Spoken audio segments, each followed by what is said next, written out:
자, 오늘 말씀은 마태복음 13장인데 마태복음 13장은요 아주 유명한 장입니다. 왜 유명하냐면 천국은 이와 같으니 이런 비유가 연속돼서 나타나요. 천국은 이와 같으니라는 비유로 예수님이 연속해서 비유를 주시는데 그 비유들이 다 아름답고 아주 좋습니다. 그래서 천국은 어떤 것과 같은가를 볼 때는 마태복음 13장을 보면 돼요. 여러 가지 비유가 천국은 이와 같으니 거의 7가지 비유가 나와요. 7가지가 보면 여러분 13장을 성경을 펴고 다 보세요. 우리가 오늘 첫 번째 본 씨 뿌리는 자의 비유가 13장 3절부터 8절에 나오고요. 그 다음에 가라지의 비유가 13장 24절부터 30절에 나옵니다. 그리고 이 겨자씨의 비유가 13장 31절에 32절에 나오고 그 다음에 이 누룩의 비유가 13장 33절 그리고 감추인 보화의 비유가 13장 44절 그리고 진주의 비유가 13장 46절 그리고 이 그물의 비유가 13장 47절이에요. 그래서 한 성경 13장 안에 비유가 7가지가 나오는데 7가지의 비유를 다 공통적으로 천국은 이와 같으니 라는 비유로 묶여 있습니다. 그래서 여러분이 Kingdom of Heaven, 천국에 대해서 어떤 것이 천국의 비유가 같은가라는 걸 보실 때는 이 13장의 마태복음 13장을 보시면 돼요. 그런데 이제 그 중에 첫 번째 지금 여러분이 보신 13장의 첫 번째 비유가 이 씨 뿌리는 자의 비유입니다. 이 비유 너무 유명하고 잘 아시죠? 씨 뿌리는 자의 비유가 유명한데 이 씨 뿌리는 자의 비유는 여러분이 아시지만 사람이 씨를 뿌리러 나갔는데 농부가 4가지 씨를 뿌렸다는 겁니다. 그죠? 4가지 씨를 서로 다른 밭에 뿌려서 첫 번째는 길가에 떨어지고 두 번째는 돌밭에 떨어지고 세 번째는 가시덤불에 떨어지고 네 번째는 옥토에 떨어진다라는 비유입니다. 근데 이 비유가 예수님이 이 비유를 하시는데 마태, 마가, 누가복음에 이 비유가 다 나와요. 그런데 누가복음 이제 제자들이 이 비유를 듣고 이해를 못합니다. 그러니까 예수님이 풀이해 주시는데 같은 이 씨 뿌린 자의 비유를 이 마가복음에 보면요 예수님이 풀이해 주시는 이렇게 말씀하세요. 너희가 이 비유를 알지 못할진데 어떻게 모든 비유를 알겠느냐. 마가복음 4장 13절 보면 이렇게 말씀하세요. 이 말씀은 무슨 얘기냐면 이 비유조차 이해하지 못하면 성경에 있는 다른 모든 비유는 이해할 수가 없다. 그렇게 말씀하신 거예요. 그러니까 이 씨 뿌리는 자의 비유는 모든 비유가 굉장히 많은데 패러블이라고 하죠 영어로. 이 모든 비유 중에 아주 기본이 되는 비유라는 겁니다. 그리고 이 비유를 올바르게 이해할 수 있는 능력이 있어야 우리가 성경의 많은 비유들을 또 이해할 수 있다는 것이에요. 이 비유는 그렇게 어렵지는 않습니다. 여러분이 너무 많이 들으셔서 아실 거예요. 그죠? 많은 보통 일반적인 해석이 4가지 종류의 사람들을 말하는 것입니다. 길가에 떨어진 사람은 믿음을 받았지만 말씀을 받았지만 그냥 거기 말씀이 보면 새가 와서 딱 집어먹었다 그러죠.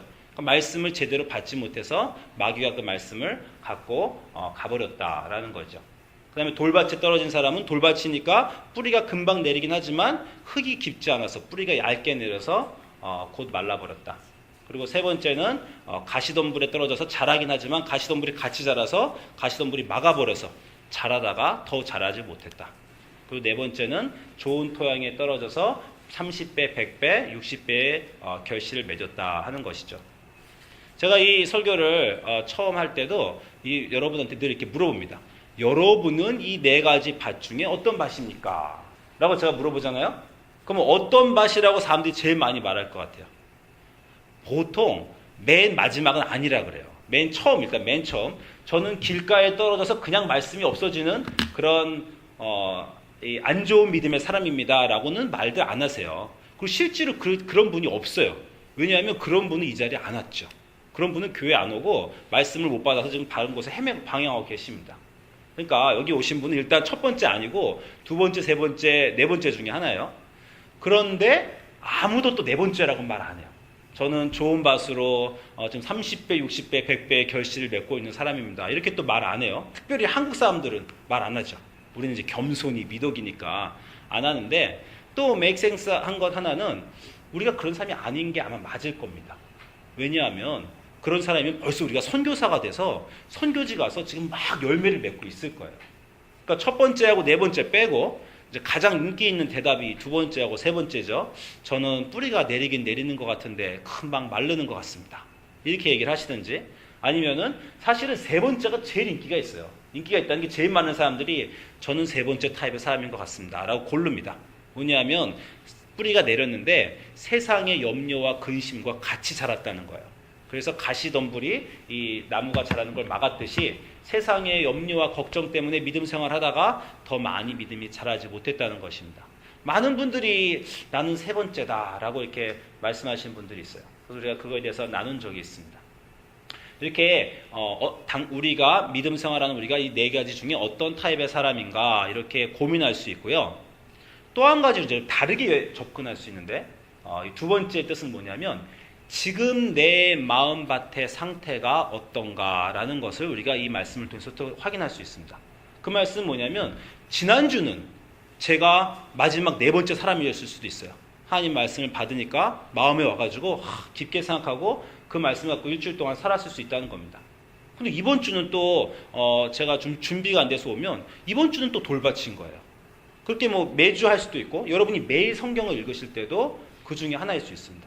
여러분이 오늘 아침에 성경을 읽으셨어요? 아니면 어제 읽으셨습니까? 성경을 읽으셨을 때 그 말씀을 딱 받았는데 그냥 날아가 버리셨어요? 아니면 말씀이 깊게 뿌리 내리셔서 감동을 받고 하나님 앞에 막 눈물 흘리시고 그런 일이 있으셨어요?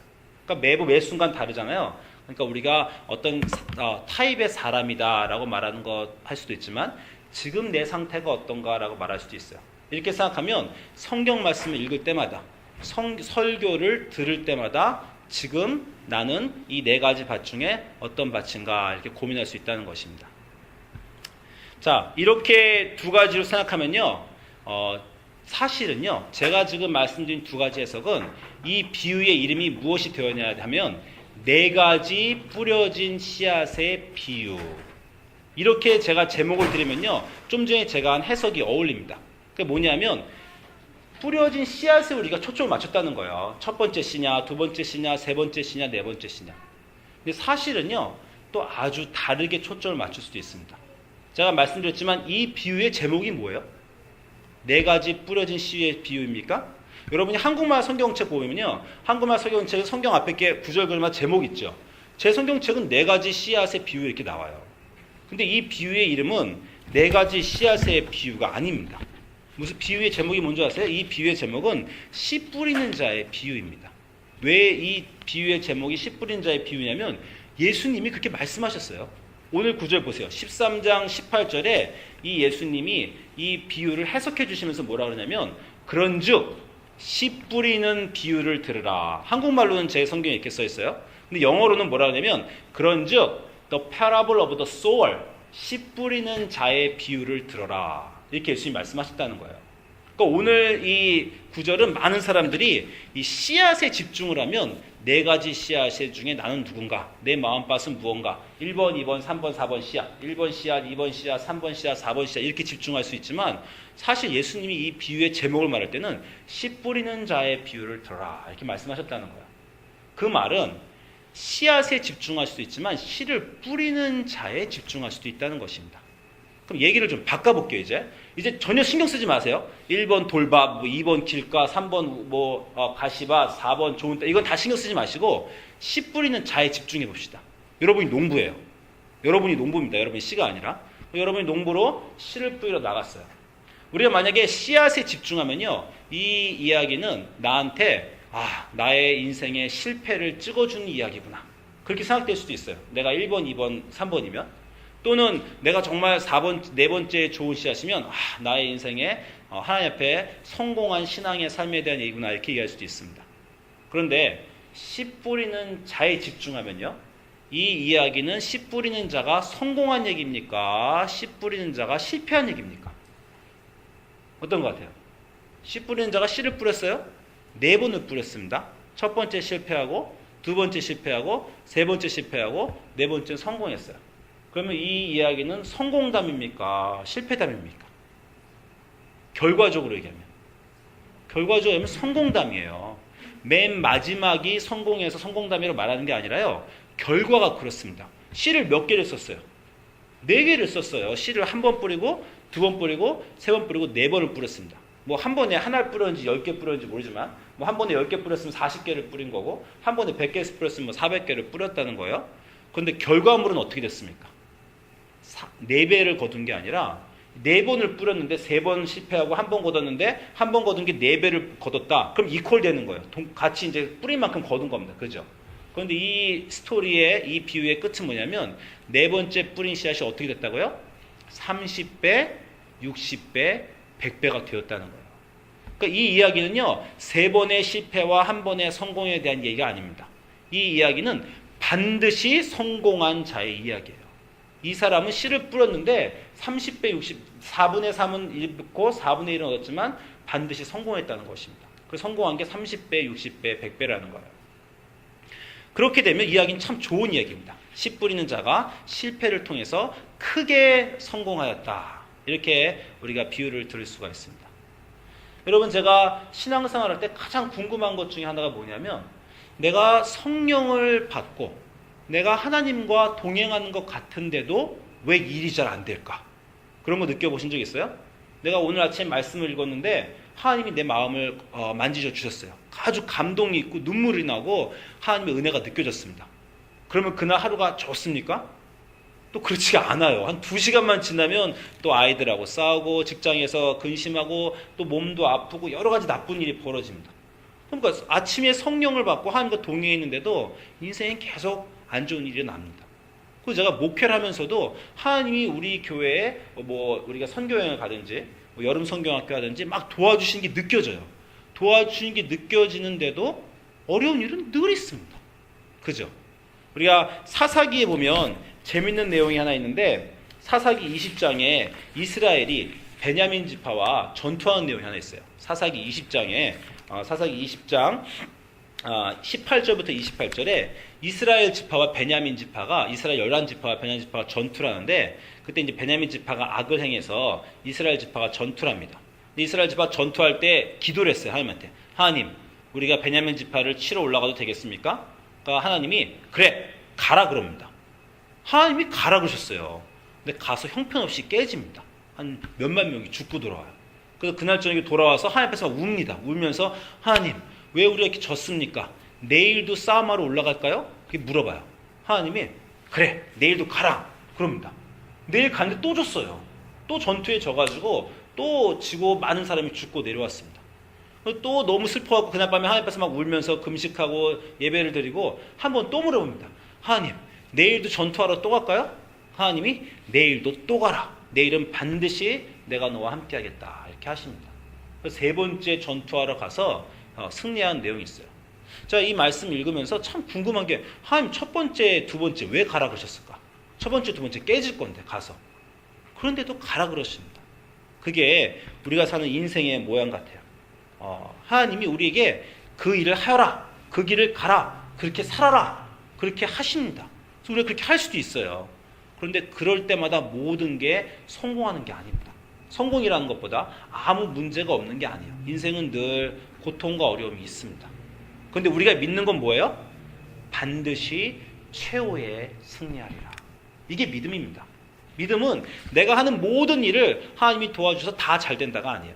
내가 하는 일이 하나님과 같이 가고 하나님 명령하신 일을 하는 중에도 어려움은 있고 실패도 있을 수가 있지만 그러나 내가 하나님과 함께하고 하나님이 원하시는 걸 갈 때 반드시 이 종국에는 내가 한 실패의 30배, 60배, 100배의 더 커다란 열매가 하나님이 나를 통해서 맺어주실 것이다. 이것이 믿음입니다. 믿음은 최후 승리를 믿고 가는 것이에요. 예수님도 실패하시잖아요. 예수님도 많은 어려움을 겪으셨지만 그 죽음을 통해서 그 사역을 다 완성하신 것입니다. 그러니까 우리 기독교인의 삶은 끝까지 하나님을 향해 나아가는 것이라고 씨 뿌리는 자의 비유를 통해서 얘기할 수 있습니다. 그리고 우리가 이 씨 뿌리는 자의 비유에 대해서 다시 씨 뿌리는 자가 주인공이다라고 집중할 때는요, 또 다른 것도 한 가지 생각해 볼 수 있는데 어떤 것이냐면요, 이 씨 뿌리는 자가 처음에 씨를 뿌렸어요. 그래서 처음에 30배 거두고 두 번째 뿌려서 또 30배 거두고 세 번째 뿌려서 또 30배 거두고 네 번째 뿌려서 또 30배 거두고 그래서 120배를 딱 거두면 아마 이 얘기가 참 좋았을 겁니다. 그런데 첫 번째, 두 번째, 세 번째는 실패를 한다는 거예요. 그 실패했다는 건요, 자기가 그것을 포기해야 된다는 겁니다. 이 말씀은 또 어떻게 생각하면요, 인생의 3분의 4는 포기해야 된다 라는 말씀으로 받아들여 줄 수도 있습니다. 제가 전에 본 영화가 하나 있는데, 그 영화가 이 한국말, 영어로는 Saving Private Ryan. 지난 이 영화 봤어요? Saving Private Ryan. 굉장히 유명했죠. 라이언 일병 구하기. 그죠? 라이언 일병 구하기라는 영화가 있었는데 굉장히 유명한 영화였어요. 이 영화 다들 보셨어요? 이 영화의 얘기가 뭔지 아세요? 이 2차 대전 중에 미국에서 전투가 났는데 한 집에 형제가 4명이 있었어요. 근데 이 4명의 형제 중에 3명이 다 죽었습니다. 그래서 이제 그 죽으면 엄마한테 통보가 가잖아요. 그래서 미국에서 엄마한테 편지 쓰다 보니까 1명, 2명, 3명의 형제가 전사자가 다 나온 거예요. 아니, 어머니가 아들 4명을 전투지에 보내는데 3명이 다 죽었어요. 그 어머니가 어떡하겠어요. 그래서 그 장군들이 회의합니다. 야, 4번째 아들은 절대 죽으면 안 되겠다. 4번째 아들 지금 어딨냐? 그랬더니 이 낙하산 부대로 적진에 이미 Behind Enemy Line, 적진에 이미 들어가 있어요. 그래서 이 미군 본부에서 이 4번째 아들은 절대 죽으면 안 된다. 4번째 아들을 구출해 와라. 그 4번째 아들이 이 일병입니다. 일병, 프라이빗이에요. 그 사람이 라이언이라는 일병인데 라이언 일병을 꼭 구출해 와라 그런 겁니다. 근데 문제는 구출해 오는데 얘가 적진에 있으니까 특공대를 보내야 돼요. 특공대를 뭐 아주 중요한 태스크포스를 10몇 명을 보내는데, 이게 보통 헐리우드 영화, 이게 실화가 아니고 보통 헐리우드 영화 같으면 어떻게 됐겠냐면, 특공대가 적진에 들어가서 적들을 다 이기고 이 사람을 성공적으로 딱 구해서 멋있게 돌아온다. 이게 원래 헐리우드에 인기 있는 얘기여야 됩니다. 근데 실제 이 얘기가 일어난 건요, 이 라이언 일병 말고는 다 죽어버렸어요. 특공대가 들어갔는데 특공대 10명 중에 뭐 9명이 이 애를 하나를 구하다가 다 죽었습니다. 적진이니까. 얘는 어쨌건 결국 데리고 나오긴 나와요. 그래서 라이언 일병 구하기라는 아주 유명한 얘기인데, 중요한 질문을 얘기 하나 던져주는데 뭐냐면, 1명 구하려고 9명 죽는 게 맞냐? 이런 얘기예요. 저는 사실 어렸을 때 이 영화 봤거든요. 아마 중앙고등학교 때 봤을 것 같아요. 보고 이거 바보 같은 얘기다 이렇게 생각했어요. 1명 구하려고 9명 죽어? 이게 말이 안 되잖아요. 산술적으로. 그잖아요. 그래서 제가 이거 참 멍청한 스토리 같다, 안 좋은 스토리 같다 이렇게 생각을 했습니다. 근데 제가 나이 먹고 여러 가지 경험을 하다 보니까 이 얘기가 좀 감이 이제 조금 와요. 그 4명을 자식으로 보낸 어머니에게 반드시 이 4번째 아들은 죽지 말고, 이 4명의 아들이 전투 국가를 위해서 갔다가 그 4명이 다 죽었습니다 하면 어머니가 얼마나 인생이 비극적이고 그 모든 국가가 그에 슬픔에 빠지겠어요. 4번째 아들은 반드시 구해야 되겠다는 한 가지 목적을 가지고 어떠한 희생도 감수하겠다라는 게 이 지도부들의 결정이라는 겁니다. 제가 보니까 우리 인생이 이것과 많이 다르지 않습니다. 우리 인생이 이것도 갖고 저것도 가지면 좋겠는데 어떤 거는 포기를 해야 돼요. 제가 지난번에 쿠바에 그 선교여행을 갔다 왔잖아요. 그래서 쿠바에 선교여행을 가가지고 이 외국 사람들 참 많이 만났습니다. 근데 한 가지 이 유럽 사람들을 특별히 많이 만나고, 그리고 이 남미의 사람들을 많이 만났는데, 한 가지 놀라운 거 하나는요, 결혼의 값어치가 다 없어져 버렸어요. 이 미국은요, 그래도 결혼의 값어치가 남아있는 나라입니다. 이 기독교 국가이기 때문에 아직 그래요. 그런데 거기서는 뭐라 하냐면요, 제가 그래서 우리는 제가 만난 사람 다 이혼을 했대요. 그래서 그러면 제가 물어봤어요. 너가 만난 사람 중에서 이혼 안 하고 평생 지금까지 결혼하고 있는 사람은 얼마나 되냐? 몇 퍼센트나 되냐고 물어봤어요. 우리 그 ESL 티처한테, 영어 가르쳐주는 선생님한테. 영어 가르쳐주는 선생님이 머리를 고민 따지더니 자기가 아는 모든 사람 중에 한 번도 이혼 안 하고 지금까지 살고 있는 사람 딱 하나밖에 없대요. 아니 무슨 사회가 그래요. 그죠? 그러면서 이 유럽 사람들도 같이 만났는데 저보고 그러는 거예요. 어떻게 한 사람하고 평생을 같이 사냐? 한 번 만나보고 좀 아니다 싶으면 2번째 사람도 만나고 3번째 사람도 만나고 그러는 거 아니냐 이렇게 얘기를 합니다. 제가 그래서 얘기했어요. 우리 미국에서도 이혼 참 많다. 거의 많은 사람이 이혼, 지금 이혼이 50% 70% 굉장히 많잖아요. 그렇지만 우리나라에서는 이혼을 하면 그게 상처라고 생각한다. 너희처럼 자랑스러워하지 않는다. 얘들은 아무렇지 않다는 거예요. 그건 당연한 거라고 생각합니다. 그래서 한 사람하고 살다가 어려우면 그만두는 게 당연하다. 그리고 그래서 제가 아이들은 그럼 어떡하냐. 심지어 어떤 사람을 만났는데요. 가정을 2개 갖고 있어요. 인도 사람인데. 자기는 인도에 가정 하나 있고 저기 딴 나라에 가정이 또 있다는 거예요. 그래서 내가 그럼 도대체 애들을 어떻게 돌보냐? 아빠가 왔다 갔다 하면서 뭐 알아서 돌본다는 거예요. 그럼 저보고 거꾸로 너 어떻게 한 사람하고 평생을 살 수 있냐라고 물어보는 겁니다. 근데 제가 사실은요. 저는 이제 목사지만 결혼 초는 조금 힘들었어요. 결혼하고 한 2년 있다가 한번 사모님하고 크게 싸우고 또 한 4년 있다가 크게 싸우고 이렇게 여러 번 싸우더라고요. 그러면 저도 야 이게 어떻게 끝까지 갈 수 있을까? 한 30년, 50년 갈 수 있을까? 막 이렇게 고민한 적도 있습니다. 근데 제가 그 쿠바에 가서 이 여러 사람들하고 얘기하다가 제가 이렇게 얘기했어요.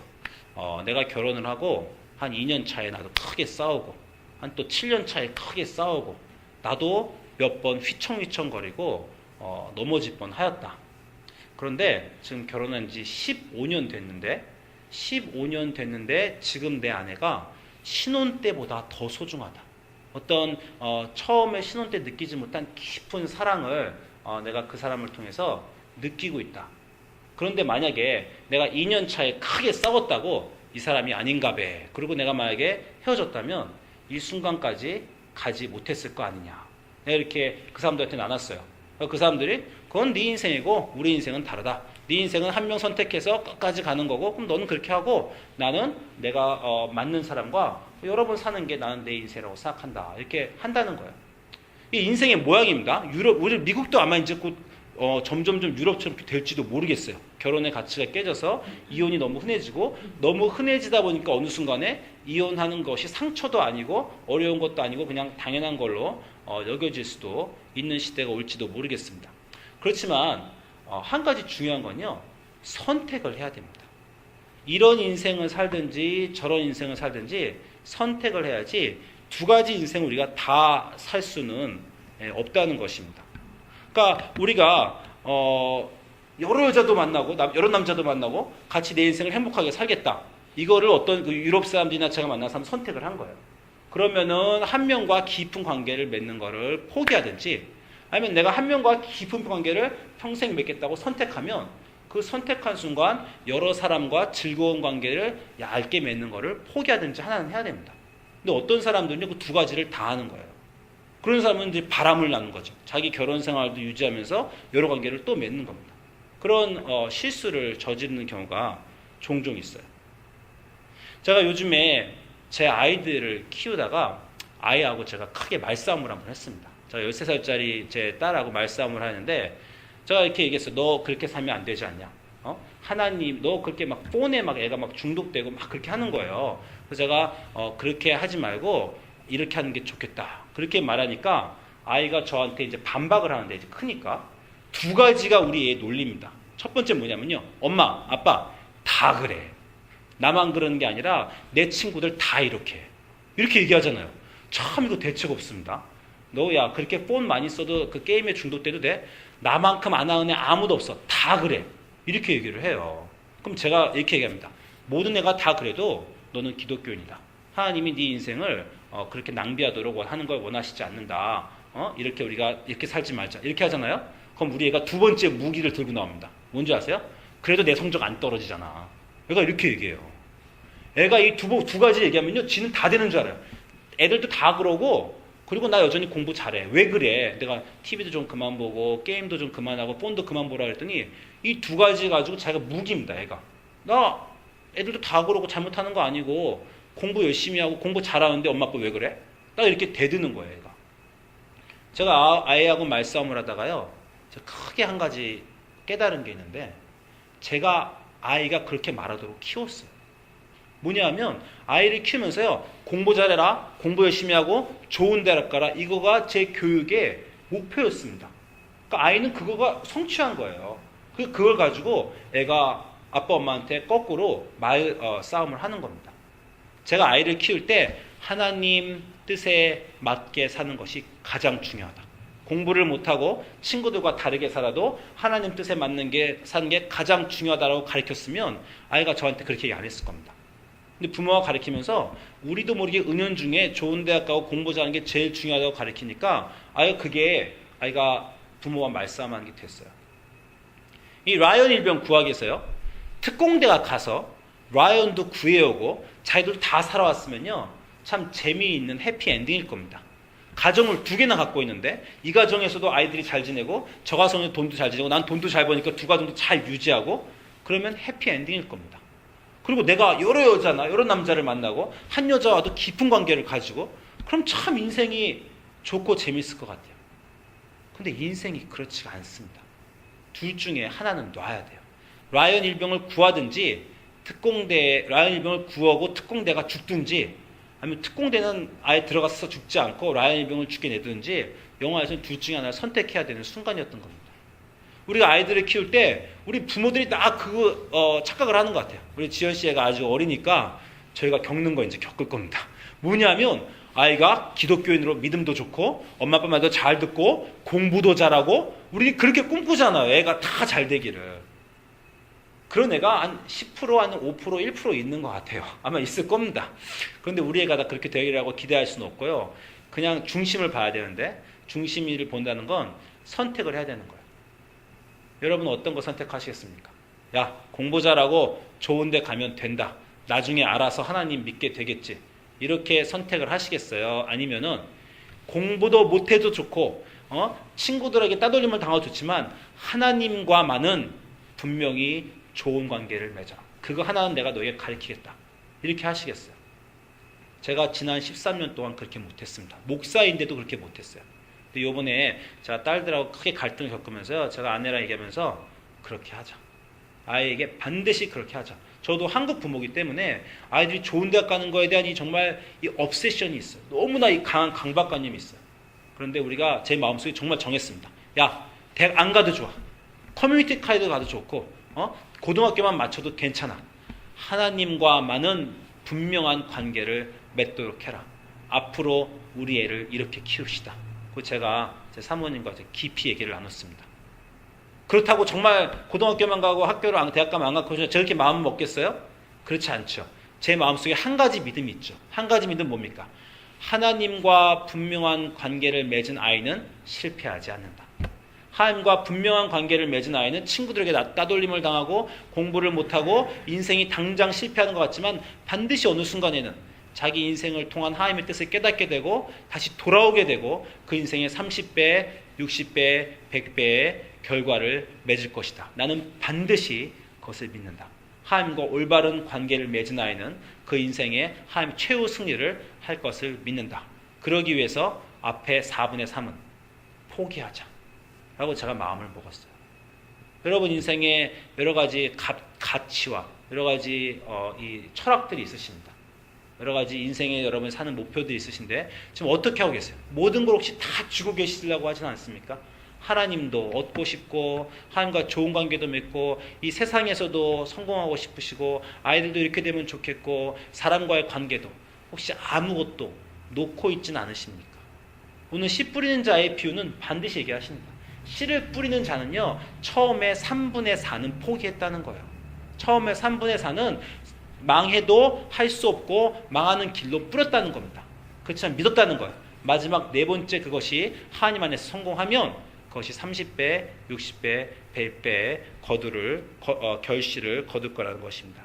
여러분 인생도 선택하시고 하나님의 것이 아닌 것들은 포기하시고 하나님을 선택하심으로 그 최후에는 30배, 60배, 100배를 거두시는 그러한 인생이 되시기를 축원합니다. 기도하시겠습니다.